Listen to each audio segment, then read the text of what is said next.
All right, in this video, I want to show you how Delta Math wants you to enter your answers.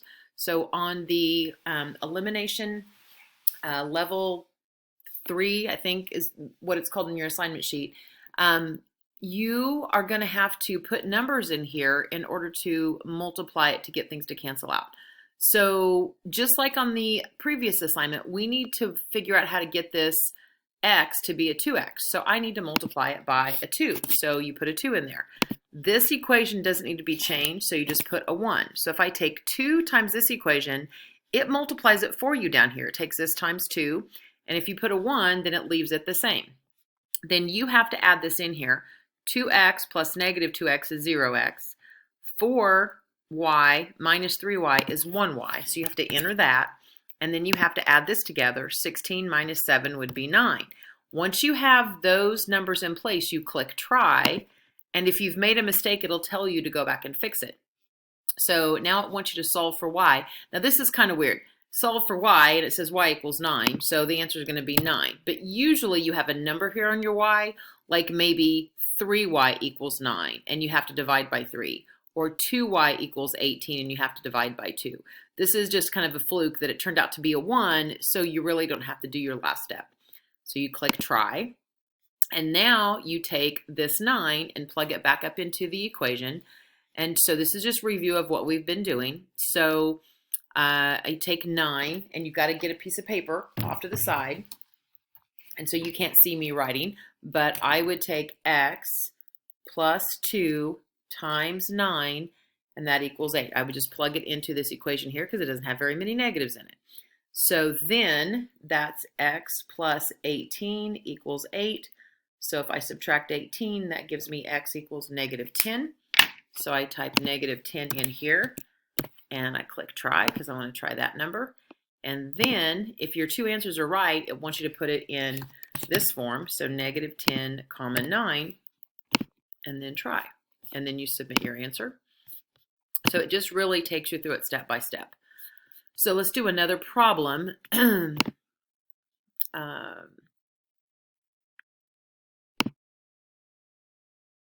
Okay, so here's one, like we really will have to do it. Like the problem before, one of the equations just multiplied by a 1. Here's the deal. I can't multiply 4 by anything to get to 7, and I can't multiply 5 by anything to get to 8. So I'm going to have to multiply both equations. So if we want to get rid of the x's, I could multiply that by 4. And notice it changes it for me down here, which is really nice. And then multiply that by 7, then that gets them both to negative 28. Okay? If I wanted to get rid of my y's, I could have multiplied the top by 5 and the bottom by 8. And see, that gives me a negative 40 and a positive 40. So this is really nice. It does the multiplication for you. So if you happen to put a negative in here, say I put a negative 8 in there, then you say, oh, yeah, that's not right because that would give me a negative 80. So let's go ahead and leave it like this since I've got a 5 and an 8 in here. My 40s cancel out.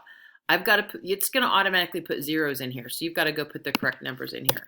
35 minus 32 is 3, so that gives me 3x.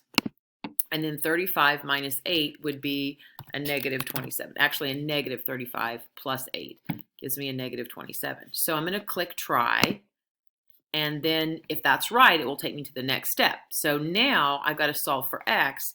And my last step is going to be to divide. So if I divide by 3, I get a negative 9. And I'm going to click try.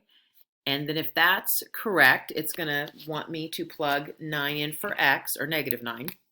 So I really don't have much of a choice here. I've got lots of multiplication to do either way.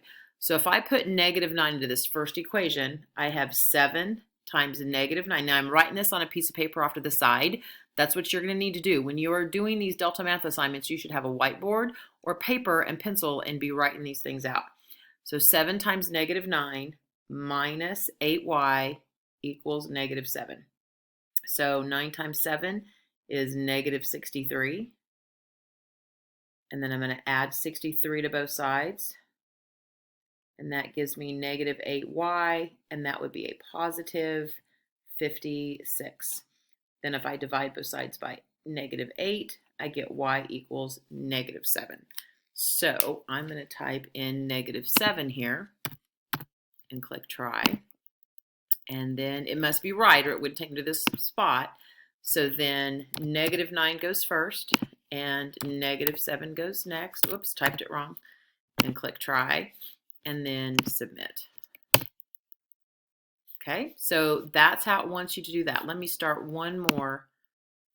Let's find a hard one here. See, some you're going to get lucky. Some of them are going to be easy. So I have a 5 and a 2 and a 7 and a 3. So I need to multiply this bottom one by 5. If I get rid of my x's, if I multiply that by 5 and that by 2, then I can see it's going to get rid of my x's. And then -14 and 15 is a +1, so that makes it really easy. And that's going to be a -4. So I'm going to try that. And then y is equal to -4. And click try. And then if I plug -4 in here, I'm going to do -2x. I'm going to pick the smaller numbers. So I'm going to do -2x plus 3 times -4 equals 2. So -2x minus 12 equals 2. -2x equals 14. So x equals -7. And I know that I'm doing a lot of this stuff quickly, but this is a video. So you are supposed to stop it and write it out and then hit play or rewind it or slow it down. If these are all YouTube videos, so you should be able to click the settings and slow it down or speed it up if you need to. So, you know, you're in control here. You need to pause this and work the steps out if you need to, okay? All right, so then that gives me x equals -7, and I'm going to click try, and then that means my answer is -7 and -4, and click try, and then submit my answer. I guess I have to click there, and then yes. Okay, so I hope that makes sense. If you ever have any questions on any of these, email me if you're at home. Let me know what you're having trouble with, and we will work on it.